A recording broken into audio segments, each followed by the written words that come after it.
नमः सिद्धेभ्यः। ओम नमः सिद्धेभ्यः। जय श्री ओम नमः सिद्धेभ्यः। नमो अरहन्ताणं, नमो सिद्धाणं, नमो आयर्याणं, नमो वैश्यायाणं, नमो लोये सवसाहुणम्।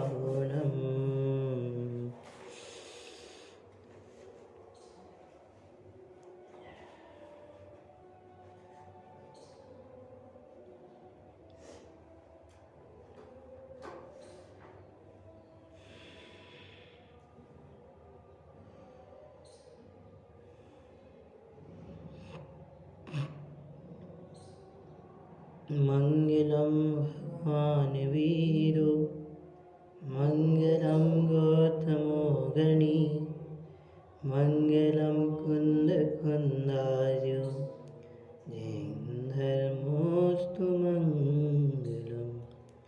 सर्वमंगल मांगल्यम सर्वकल्याणकारकम, प्रधानम सर्वधर्माणां, जैनं जयतु शासनं, जैनं जयतु शासनम्। नमः समय साराय स्वानुभूत्या चकासते, चित्स्वभावाय भावाय सर्वभावान्तरचिते, वन्दित्वसौवसिद्धे ध्रुवमचलमनोभवं गतिं पथे, भोक्ष्यामि समय पाहुड, नमो सुध केवली फणिदम्। श्रीमद् भगवान आचार्य कुंद कुंद महाराज कृत ग्रंथादिराज परमागम श्री समयसार जी हमारे समक्ष विराजमान है। इसका कल हम सभी ने कलश क्रमांक 10 का वाचन किया था। बहुत ही सुंदर वह कलश था, जिसमें शुद्धने का विषय क्या है, शुद्धने किसका कथन करता है और शुद्धने का कथन क्यों हुआ इत्यादि अनेक बिंदुओं के माध्यम से हमने कल चर्चा की थी। आज हम गाथा क्रमांक 14 जो अपनी प्रारंभ होने वाली है, ग्रंथ में पेज नंबर 43 पर वह गाथा दी है। इस अभी जो कलश हमने पढ़े थे वह कलश आचार्य अमृतचंद्र महाराज ने इस गाथा के पूर्व कह दिए। जो विषय हमने उस कलश में जाना कि आत्मा का स्वभाव समस्त प्रकार के प्रभावों पर द्रव्य के भाव और उनसे के निमित्त से होने वाले विभाव भाव सबसे कैसा है, भिन्न है, और इस तरह से और अनेक विशेषण देते हुए एक है इत्यादि, अनादि अनंत है, आदि अंत कह के अनेक विशेषण दिए और अंततः ये कहा कि इस प्रकार से शोधनय प्रकट होता है। अब इसी प्रकार ये जो गाथा है 14वें नंबर की, तो यह गाथा भी उस शुद्ध नय की ही कथन को पोषित कर रही है। मतलब ऐसा नहीं समझना कि इस गाथा के पूर्व आचार्य अमृतचंद महाराज ने कहे कि इस गाथा का क्या कहना चाहिए कि मूल कम कर दिया। गाथा ये भी बहुत अनमोल है। आचार्य महाराज ने तो, अमृतचंद महाराज ने तो इसका परिज्ञान कराने के लिए, क्योंकि इसकी उत्थानिका इसमें अलग से नहीं दी है। जैसी प्रत्येक गाथा की उत्थानिका है ना, ऐसी उत्थानिका नहीं है। लेकिन वो दो कलश हम जो पढ़ के आए हैं, 10वें नंबर का जो कलश है जिसमें शुद्धनय प्रकट होता है, ऐसी बात जो कही, यह उस कलश इस गाथा की उत्थानिका स्वरूप ही समझना। क्योंकि जिस शुद्धनय की चर्चा आचार्य अमृतचंद महाराज ने प्रकट की है कि शुद्धनय कैसा है, उसी शुद्धनय को यहाँ पे आचार्य कुंद कुंद महाराज भी मूल गाथा 14वें नंबर के माध्यम से यहाँ पे प्रकट करेंगे। तो वह जो गाथा कलश है वह उत्थानिका स्वरूप है, क्योंकि वहाँ पर भी शुद्धनय के प्रकटपने की बात कही है। इस गाथा में भी ये कहेंगे, वहाँ कुछ विशेषण दिए, यहाँ भी कुछ विशेषण दिए, लेकिन दोनों का भाव एक है, दोनों का उद्देश्य एक है। आचार्य अमृतचंद महाराज भी वही चाहते हैं और आचार्य कुंद कुंद महाराज भी वही चाहते हैं। दोनों के मतों में कोई भिन्नता नहीं है, मत ऐक्य है, दोनों के एक ही मत हैं। क्या है दोनों के मत? वो भी आत्म स्वभाव की ओर सन्मुखी चाहते हैं, उनकी भी आत्म स्वभाव की ओर सन्मुखीकरण है। कुंद महाराज का भी है, वे भी ये चाहते हैं कि भव्य कल्याण को प्राप्त हो गए, ये भी चाहते हैं कि भव्य कल्याण को प्राप्त हो गए। तो कल्याण का मार्ग सिर्फ एक है, क्या है? स्वभाव के सन्मुख दृष्टि करना। तो वह इस जो शुद्धने का यहाँ विषय बराबर कहा जा रहा है कि मेरा जो आत्म स्वभाव है, अर्थात मेरा जो यथार्थ स्वभाव है, वह समस्त प्रकार के प्रभाव और उसके निमित्त से होने वाले विभाव भावों से कैसा है? रहित है, किंचित मात्र भी प्रवेश नहीं है। मूल गाथा है, पेज नंबर 43 पर गाथा का वाचन करेंगे। जो पश्यदीय पाणम अवधपुट्ठम अनन्ययम नियतम अविशेषमसंयुक्तम तम शोधनयं वियाणि अनवधये स्पृष्टयनन्यरुजो नियत देखे आत्म को अविशेष संयुक्त उसको शोधनये तू जान जो। बहुत सुंदर एक कलश है, इसमें गाथा है। आचार्य महाराज कह रहे हैं कि जो पश्यति, जो मतलब कोई भी हो सकता है, एनीवे कोई भी, निश्चित नहीं है कि तुम ही देखो। जो एक ऐसा शब्द है जिनकी भी अपन मुख्य मार्ग प्रकाशक जी की भाषा में कहें कि जिनके भी सुख की प्राप्ति का प्रयोजन है, वे सब क्या करें? पश्यति। पश्यति अर्थात क्या हुआ? देखता है। पश्यति अर्थात देखता है। क्या देखता है? अपाढ़, आत्मा को देखता है। पूरे वाक्य का अर्थ क्या हुआ? जो पश्यति अपाढ़म, जो आत्मा को देखता है। आत्मा को देखता है, अपन बार बार कहते हैं कि प्रत्यक्ष नहीं दिखेगा। कैसे दिखेगा? कि वो अनुभवन पूर्वक दिखेगा। तो कैसे देखने, कैसे अनुभवन हम क्या करें कि वो हमें अनुभवन में आए? तो उसके लिए यहाँ कह रहे हैं अबद्ध पुट्ठम, मतलब अबद्ध। अबद्ध मतलब कि बंधा हुआ नहीं है, सर्व प्रकार के बंधनों से जो रहित होता है उसको अबद्ध कहने में आता है। बंधन को जो प्राप्त है वह बंधन खुलने पर उसको तो मुक्त कहने में आएगा। मुक्त कहने में यहाँ क्या लिख रहे हैं? अबद्ध मतलब जिसको बंधन है ही नहीं। अबद्ध स्वभाव की बात है ना, आ मतलब नहीं, बद्ध मतलब बंधन, जो कैसा है कि किसी भी प्रकार के बंधन को प्राप्त नहीं है। एक बात। दूसरी बात, कदाचित अपन निमित्त की अपेक्षा ऐसा कथन करते हैं कि द्रव्य कर्म भाव कर्म कर्म का संसर्ग पड़ा तो बंधा हुआ है। वो कथन सापेक्ष समझना। मूलतः स्वाभाविक कथन क्या है कि मेरा स्वभाव कैसा है? अबद्ध। तो मुझे कैसा देखना है अपने आप को? कि अबद्धम। जो पश्यति अपाढ़म अबद्धम, के जो अपनी आत्मा को कैसा देखता है? अबद्ध देखता है, मतलब बंधन को प्राप्त नहीं है। ये बहुत प्यारा शब्द है, अबद्ध। अबद्ध मतलब बंधन को प्राप्त नहीं है, ना कभी बंधा था, ना अभी बंधा है, ना कभी बंधा रहेगा। पहले भी मुक्त था, आज भी मुक्त है, आगामी समय में भी क्या है? मुक्त ही रहेगा। मतलब ये त्रिकाल व्यवस्था है।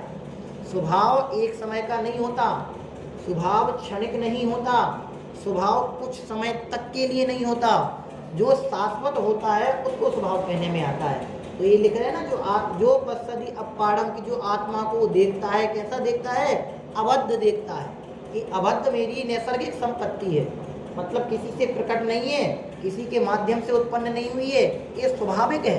नैसर्गिक है मतलब स्वाभाविक है, मेरा स्वभाव है कि जो मैं कभी किसी से बंधन को प्राप्त नहीं हुआ। ये जो अपन कहते हैं ना असमान जाति पर्याय, ये भी है, तो ये भी उससे बिल्कुल भिन्न है। एक समय के लिए भी इस देह का आत्मा से स्पर्श नहीं होता, स्पर्श स्वभाव इसमें आने वाला है। इसलिए विचारना कि मैं जो हूँ, एक जो आत्म तत्व में हूँ, ज्ञान स्वभावी जो मैं हूँ, जिसको आचार्य महाराज ने सिर्फ कहा कि इसका काम सिर्फ जानना है। ये जानने की व्यवस्था कहाँ व्यवस्थित होगी? कि अबद्धम, कि मैं किसी से बंधा हुआ नहीं। जब ये अपने विचार में चलेगा तो लगेगा आपको कि भैया अपन आत्मानुभूति के सन्मुख है। क्योंकि जैन धर्म जो है, जैन शासन जो है, जैन दर्शन जो है, वो आत्मानुभूति की वृत्ति को लिए हुए है। आत्मानुभूति इसमें प्रमुख है। आत्मानुभूति को यहाँ सम्यक दर्शन कहने में आता है। इसलिए आत्मानुभूति का पूरा मार्ग है, इसलिए लिखा है अबद्ध। बंधा हुआ नहीं हूँ, स्वभाव से निर्मुक्त हूँ। बड़े पंडित साहब की कृति याद है, निर्मुक्त हूँ स्वभाव से निर्मुक्त रहूंगा। कभी बंधन को प्राप्त नहीं हुआ तो आगामी समय में भी कैसे हो सकता हूँ? जब अभी नहीं हो तो आगामी समय में तो होने की कोई गुंजाइश नहीं है। इसलिए अपने मन को एक रूपता प्रदान करने की आवश्यकता है और प्रसन्न होने की आवश्यकता है कि मैं जैसा मान रहा हूँ कि ये बंधन का तात्पर्य यहाँ पे क्या है ना, जो ममेदम की महत्वपने की भावना होती है ना कि ये मेरे, वो मेरा, ये मेरा, ये मैं ऐसा, ये जितनी भी परिकल्पनाएं हमारी होती हैं मैं उन सब से बिल्कुल निराला हूँ। ये बात यहाँ से अपन को इस अबद्ध शब्द से सीखनी चाहिए कि मैं किंचित मात्र भी बंधन को प्राप्त नहीं हूँ। अब जिसको ये पता चल जाए कि भैया मैं स्वभाव से अबंध स्वभावी हूँ, तो वो काहे के लिए दुखी होगा और किस बात के लिए दुखी होगा? कि भैया वो उल्लसित होगा कि भैया सांकल क्या कहते हथकड़ी पड़ी है, फिर भी हथकड़ी पड़ी होने के उपरांत भी मैं बंधा हुआ नहीं हूँ। पूरे शरीर में बेड़ियां पड़ी हैं लेकिन मैं बंधन को प्राप्त नहीं हूँ। ये है, ये तो ये कब लगेगा कि जब हमारा स्वाभाविक दृष्टिकोण होगा। जो पश्यति अपाणम अबद्धम, जो अपनी आत्मा को कैसा देखता है? अबद्ध देखता है, उसको ये उल्लसित उल्लास उत्पन्न होता है यहाँ पे। और जिसको संयोगों की सुगमता भासे, संयोगों से आनंद भासे, तो संयोगों से यदि आनंद भासेगा तो संयोग के विलय होने पर दुखी अवश्य होगा। ये तो दोनों तरफ से व्याप्ति घटित होगी ना। यदि संयोगों से आनंद मानेंगे तो संयोग के अभाव होने पर दुखी होगा। क्यों? क्योंकि हमारी मान्यता जैसी है उसके अनुसार ही तो कार्य होगा।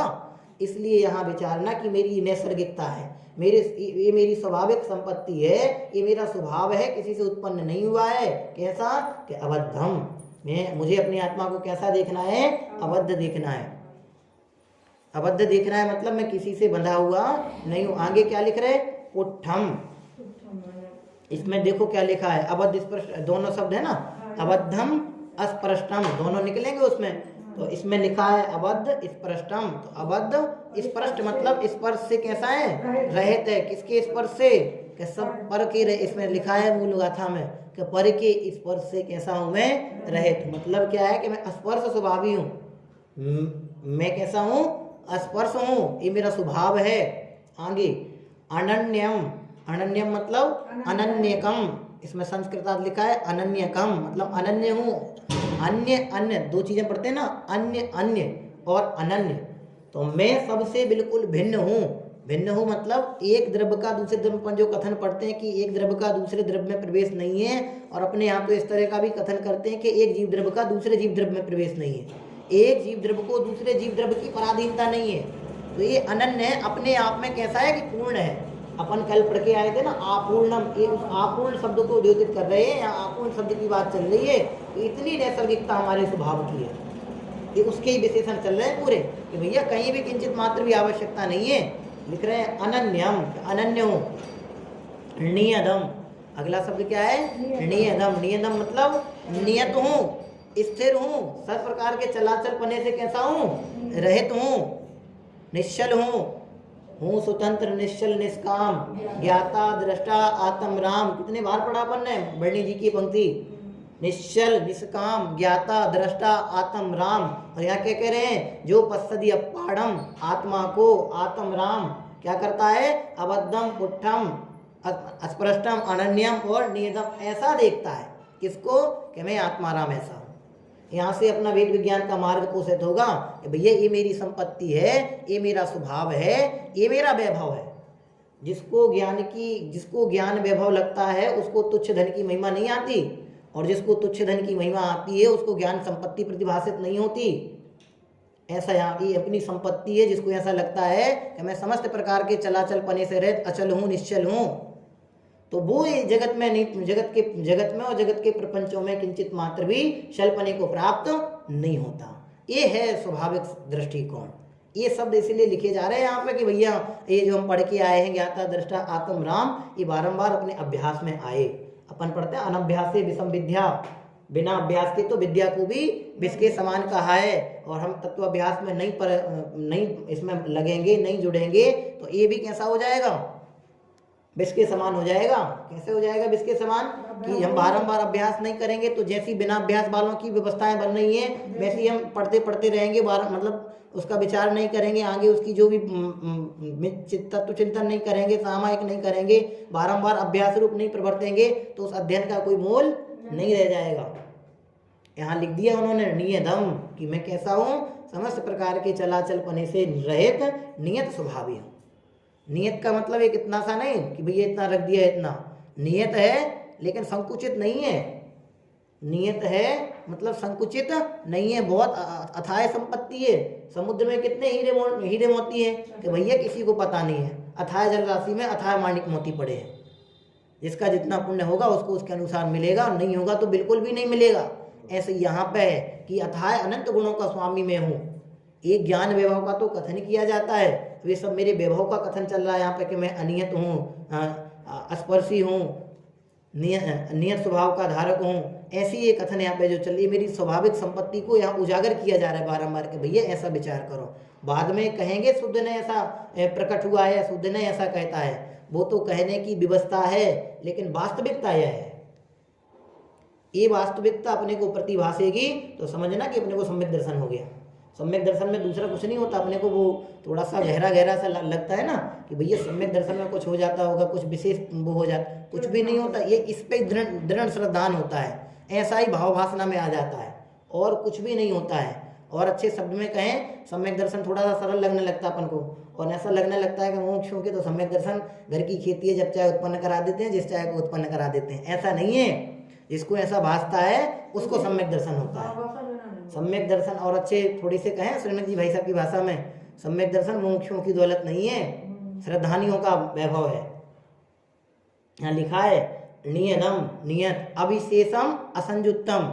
अविशेष का मतलब ये नहीं समझना कि विशेषताओं से रहित। अविशेष मतलब विशेषताओं से रहित नहीं, सर्व प्रकार के भेदों से रहित। कैसे भेद? कि जैसे जिस पर्याय से हमने देखा उसके अनुरूप मान लिया, जो चीज़ हमें समझ में उसके अनुरूप कथन कर दिया। पहले तो कितने अभेद की बात करके आए हैं। अविशेष मतलब अभेद, कि सर्व प्रकार के भेदों से रहित मैं कैसा हूँ? अभेद, अखंड। अविशेष मतलब विशेषताओं से रहित नहीं, अविशेष मतलब अभेद, सर्व प्रकार के भेदों से रहित। विशेषताओं से रहित मानना मतलब अपने गुणों को कम आंकना। विशेषता कहो, गुण कहो, क्वालिटीज कहो, संपत्ति कहो, ये सब एक अर्थ ही है, ज़्यादा अंतर नहीं है। शब्द का ही फेर है, भाव रूप में तो इनके एक ही अर्थ ग्रहण किए जाएंगे। चाहे संपत्ति कहो, गुण कहो, विशेष कहो, विशेषताएं कहो, ऐसा। यहाँ पे जो अविशेष शब्द लिखा है, अविशेष मतलब सर्व प्रकार की विशेषताओं से रहित, भेदों से रहित। विशेषता मतलब भेदों से रहित। असंयुक्तम, असंयुक्तम मतलब असंयुक्त। असंयुक्त का मतलब क्या लिख रहे हैं यहाँ पे? पर के संयोग से रहित। अपन ने भी कहा था कि संयोगों से सुख मानना मतलब संयोगों के अभाव होने पर दुखी हो जाना, दुख को प्राप्त होना। यहाँ लिख रहे हैं असंयुक्तम। असंयुक्तम मतलब असंयुक्तम। असंयुक्तम मतलब कि पर के संयोग से रहित। संयुक्त मतलब दो का जोड़, और असंयुक्त मतलब अकेला। बिल्कुल सरल है। जब दो जुड़ते हैं तो उसको कहते हैं संयोग, और जब अकेला ही है तो ये ऐसी बात है कि मैं तो अकेले ही काफ़ी हूँ। जैसे कुछ लोग होते हैं ना जो अच्छे, मैं तो वन मैन आर्मी जिसको अपन कहते हैं, एक भी 100 पे भारी होता है। तो ये वन मैन आर्मी की बात है कि भैया मैं ही परिपूर्ण है, मुझे दूसरे की जरूरत नहीं है, मैं इनसे निपट लूंगा। ये जो द्रव्य कर्म, भाव कर्म, नौकर्म है, इनसे निपटने के लिए मुझे दूसरी सेना की आवश्यकता नहीं है। मेरी ही स्वाभाविक संपत्ति, मेरी ही स्वाभाविक सामर्थ्य इतनी है कि मैं क्षण में इन पर विजय प्राप्त कर सकता हूँ। तो ऐसा लगता है कि करना है, भैया विजय प्राप्त है। यहाँ लिख रहा है असंयुक्तम, मैं स्वभाव से कैसा हूँ, किसी का स्पर्श नहीं किया मैंने, तो ये सब इसमें आएंगे। आगे क्या लिख रहे हैं? अन्य के संयोग से रहित असंयुक्तम तम, उसको शुद्ध नयम विहाणी ही। उसको शुद्ध, जो ऐसा कहता है, तम शुद्ध नयम विहाणी ही। उसको शुद्ध नय विहाणी ही मतलब विजानी ही। संस्कृत लिखा है जानी ही मतलब जानो। विजानी ही भी उपसर्ग लगा दिया है इसमें। जानी ही शब्द का अर्थ होता है जानो, आज्ञार्थक है। ऐसा जानो, जैसे लोट लकार होता है ना, तो लोट लकार में आज्ञा दी जाती है, सॉरी विधिलिंग लकार में। लोट लकार तो चाहिए के अर्थ में होता है। तो यहाँ लिख रहे हैं जानी ही जानो, ऐसा जानो। कैसा? कि शुद्ध नहीं को ऐसा जानो। कैसा जानो? कि जो पश्चर्य पारणम अबद्ध कुट्ठम अनन्यम नियतम, जो अपनी आत्मा को ऐसा देखता है। और 5 जो विशेषण दिए, अबद्ध, स्पृष्ट, अनन्य, नियत, अविशेष और असंयुक्त, जो अपनी आत्मा को ऐसा देखता है, तम शुद्ध नयम विहानी, उसको शुद्ध नय जानो। ऐसा विचार यहाँ पे इस गाथा के माध्यम से आचार्य महाराज संप्रेषित कर रहे हैं। और हमें भी इसके आधार से ही अपनी सोच को निर्मलता प्रदान करने, जब तक विशेषताएं अपन को स्वयं की प्रतिभाषित नहीं होंगी तब तक हम कैसे होंगे, अपनी कैटेगरी प्रधानमंत्री सबके बीच में आके बैठ जाए, ऐसे अपन सबके बीच में आके बैठ जाए, मोदी, नरेंद्र जी मोदी जी आके बैठ जाए, और किसी को पता नहीं, दाढ़ी वाड़ी ज़्यादा बढ़ गई उनकी अभी, तो किसी को कोई अता पता नहीं कि कौन आके बैठ गया, ऊपर से एक शॉल उड़ के ऐसा बैठ जाए, थोड़ी सी ठंडी है ना, तो किसी को क्या पता चलेगा, सब बैठे रहें, कोई मतलब नहीं। और जैसे ही धोखे में कोई कह दे तुम्हारे बाजू में भारत देश का प्रधानमंत्री बैठा है, तो एक छोटी सी विशेषता उसको कितना वो दे देती है, एक उमंग आ जाती है, एक आनंद आ जाता है, एक प्रफुल्लता उसके हृदय में उत्पन्न हो जाती है। और जैसे ही हलचल मच जाती है पूरे में कि प्रधानमंत्री बैठा है, जैसे उसकी विशेषता वो प्रकट होती है तो लोग उठा के भैया वहाँ बैठो, तुम्हारा स्थान यहाँ नहीं है। ऐसे यहाँ है कि हमें अपनी विशेषताएं ख्याल में आएंगी तो स्वयं द्रव्य कर्म भाव कर्म नौकर्म दूर होंगे। भैया फिर जब ये भिन्न भाषित हो जाएगा तो हमारा स्थान यहाँ नहीं है, हमारा स्थान वहाँ है, तो वो अपना पुरुषार्थ उस ओर बढ़ेगा और उसकी प्राप्ति होगी। तो ये इस चीज़ का मार्ग है। गाथार्थ है, जो नए आत्मा को बंध रहित और पर के स्पर्श से रहित, पर के स्पर्श से रहित मतलब आज तक मैंने किसी को छुआ नहीं, किसी ने मेरे को नहीं छुआ। क्यों नहीं छुआ बहन जी? अत्यंत अभाव की दीवार ऐसी घड़ी है, चीन की दीवार से भी बहुत ज्यादा बड़ी है। विश्व की सबसे बड़ी दीवार कौन सी है दादी जी? चीन की दीवार। आपको याद करने की जरूरत नहीं है, क्योंकि आपको कोई परीक्षा नहीं देनी है, हमारे लिए जरूरी रहती है। ऐसा पढ़ते हैं, सबसे बड़ी दीवार, सबसे मजबूत दीवार चीन की दीवार बनी है ना जो। तो ये अत्यंत भाव की दीवार, अत्यंत भाव का बल खड़ा है कि एक द्रव्य ने दूसरे द्रव्य का स्पर्श नहीं किया, एक द्रव्य ने दूसरे गुण, एक गुण ने दूसरे गुण का, सब अपने अपने में मस्त हैं, सब अपने में मगन हैं। इसलिए हर्षित होने की बात है कि भैया ये प्रसन्नता का मार्ग है। कैसे कि मैं उसको नहीं छू रहा हूँ, वो मेरे को नहीं छू रहा है, तो मैं उससे सुख दुख का कैसे मापन कर सकता हूँ? मैं उससे अपने सुखोत्पत्ति की अभिलाषा कैसे रखता हूँ? मैं उससे दुख की उत्पत्ति की, दुखी होने का भाव कैसे रख सकता हूँ कि भैया उसका कैसा है, स्पर्श है मेरा उसमें, उसका मुझ में, दोनों तरफ से। तो ऐसा विचार है, वो तो करना पड़ेगा। यही तो कमाल है कि भैया विश्वास होता क्यों नहीं? विश्वास ही का नाम तो सम्यक दर्शन है। पूरा थोड़ा सा शब्द ऐसा लगता है, मतलब ये तमाशा दिखाने वाले आते हैं ना, तमाशा दिखाने वाले, खेल तमाशा दिखाने वाले, वे क्या करते हैं, वो रस्सी बांधते हैं, दोनों तरफ लकड़ियां रहती हैं, पतली सी रस्सी, वो लकड़ियां भी जमीन में वो नहीं है, खड़ी हैं लकड़ी, वो उस पर ऐसा बैलेंस बना के चलते हैं। तो उनका जो आंतरिक आत्मविश्वास है ना कि भैया मैं ऐसा कर सकता हूँ, तब जाके उस विश्वास के बल पे वो पतली सी रस्सी पे चलते जाते हैं। आप देखना, कई आप लोगों ने देखे होंगे सर्कस वाले, तो ये कैसे दिखा पाते हैं कि उनको जो अंदर में विश्वास बना कि मैं ऐसा कर सकता हूँ, उस विश्वास का प्रतिफल है कि वो वहाँ पर निर्भय होकर के परिवर्तन कर रहे हैं।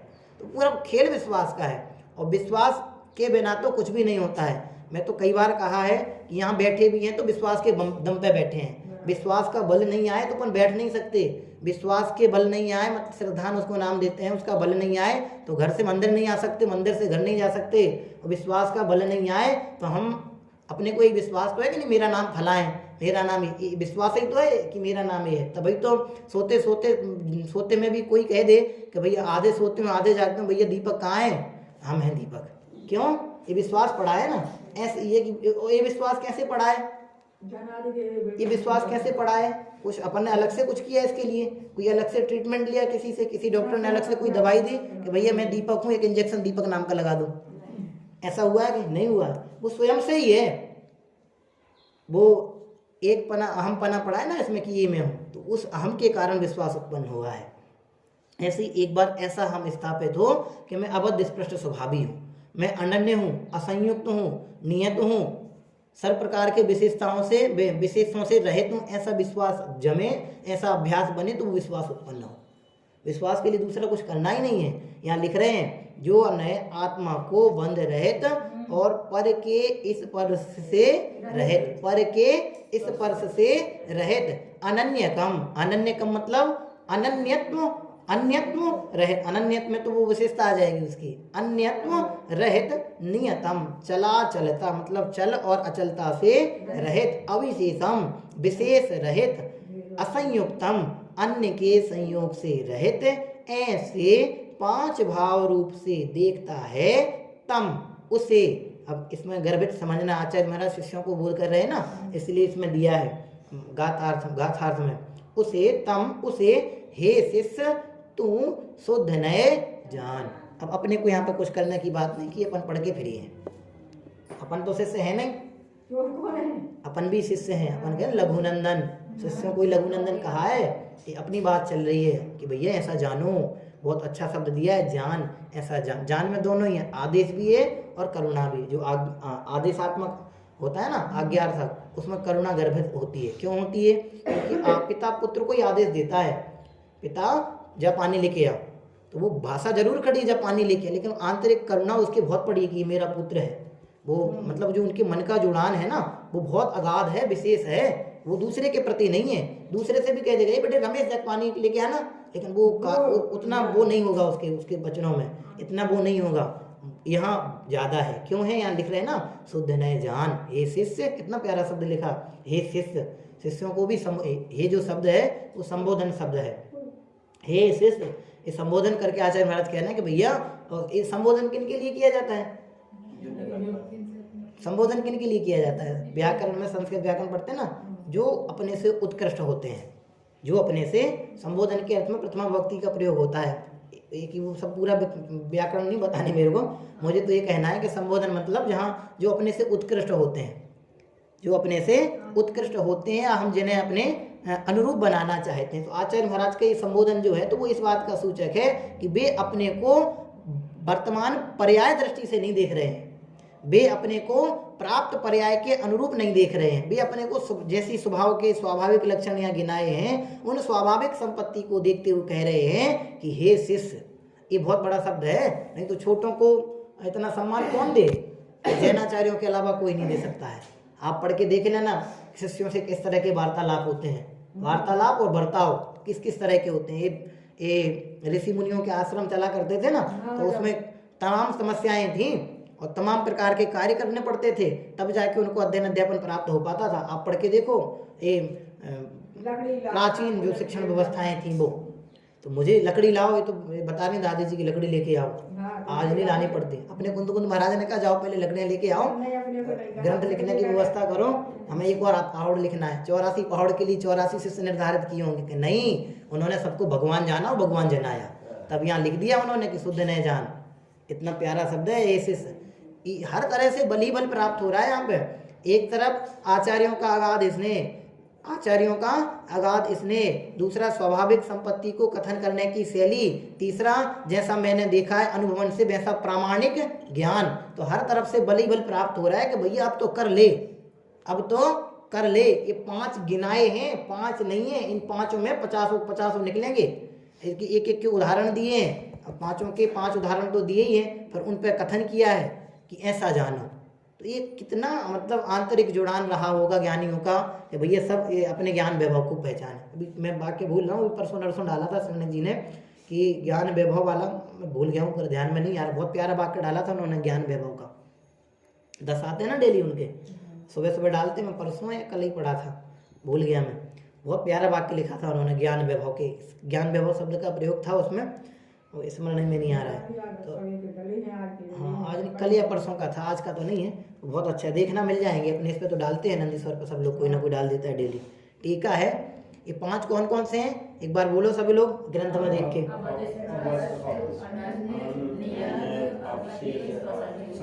असंयुक्त कौन है ऐसा? यहाँ लिखा है आत्मा को देखता है। दादी किसको देखता है? स्वयं को देखता है। आत्मा मतलब स्वयं। आत्मा जो शब्द है ना, आत्मा शब्द के जब शब्द रूप चलते हैं तो आत्मा का एक अर्थ होता है स्वयं। आत्मा मतलब वो भूत वाली आत्मा नहीं, आत्मा मतलब स्वयं। आत्मा आत्मपने का, स्वपने का ऐसा करते हैं ना, तो उसमें पूरा है विभक्तियों के अनुसार। आत्म शब्द का एक स्वयं के अर्थ में भी लेते हैं, आत्मा मतलब मैं खुद ही। तो ऐसा यहाँ पे इसका अर्थ समझना कि ऐसा स्वयं को देखना है कि इन विशेषणों से संयुक्त मैं हूँ, ये विशेषताएं मेरी चल रही हैं। अब प्रसन्न होने की बात यह है कि देखो आचार्य महाराज अपनी आत्मगाथा लिख रहे हैं। जिसको हिंदी में कहते हैं आत्मकथा। क्या कहते हैं? आत्मकथा। आत्मकथा में क्या होता? गांधी जी ने जेल में लिखी थी, मेरे साथ ऐसा ऐसा हुआ, इन परिस्थितियों का सामना किया। यहाँ थोड़ा सा लिखने का तरीका बदल गया है। क्या लिख रहे हैं यहाँ पे आचार्य महाराज? कि ऐसा मैं हूँ, ऐसा हुआ नहीं, ऐसा मैं हूँ। थोड़ा सा तरीका बदल गया है। बात आत्मकथा की ही चल रही है, इसलिए उसमें क्या पढ़ा है? छैड़ाला जी में पढ़ते ना, लघु समय सार जब कहते हैं ये जो कथा चल रही है ना, ये कथा दूसरे जीवों की नहीं चल रही है। ये जो दुख गिनाए जा रहे हैं, एक मेरे दुख गिनाए जा रहे हैं, मैंने ऐसे ऐसे भोगे हैं, ऐसे यहाँ समझना। वो लघु समय सार, एक प्रमुख समय सार। तो यहाँ ऐसा समझना कि ये जो विशेषताएं बताई जा रही ना, ये अन्य किसी की नहीं बताई जा रही, जो बन गए उनकी नहीं बताई जा रही हैं। अरे हमें उनके जैसा बनना है, इसलिए मेरी संपत्ति का परिचय मेरे से कराया जा रहा है। इतनी प्यारी बात है। टीका है, निश्चय से अवध अस्पृष्ट, अनन्य, नियत, अविशेष और असंयुक्त ऐसे आत्मा की अनुभूति शुद्ध नहीं है। ये जो 5 विशेषण है ना, इन 5 विशेषण को एक शब्द में कहें अगर अपन जो पहले पढ़ के आए हैं कि अभेद तत्व की, अभेद की अनुभूति ही शुद्ध नहीं है। पहले पढ़ा था अपन ने कि एक अभेद आत्मा को अभेद देखना, इसका नाम निश्चय सम्यक्त्व है। और वो शुद्ध नहीं का कथन है, भूतार्थ का पढ़ा था अपन ने। वो यहाँ पे लिख रहे हैं कि असंयुक्त ऐसे आत्मा की अनुभूति शुद्ध नहीं है। नए पढ़ना है कि क्या पढ़ना है? यहाँ उद्देश्य क्या है, आगे पता चलेगा अपने को। और आगे देखो, बहुत अच्छा कथन है, और वह अनुभूति आत्मा ही है। आत्मा ही है का तात्पर्य क्या है? कि मैं ही हूँ।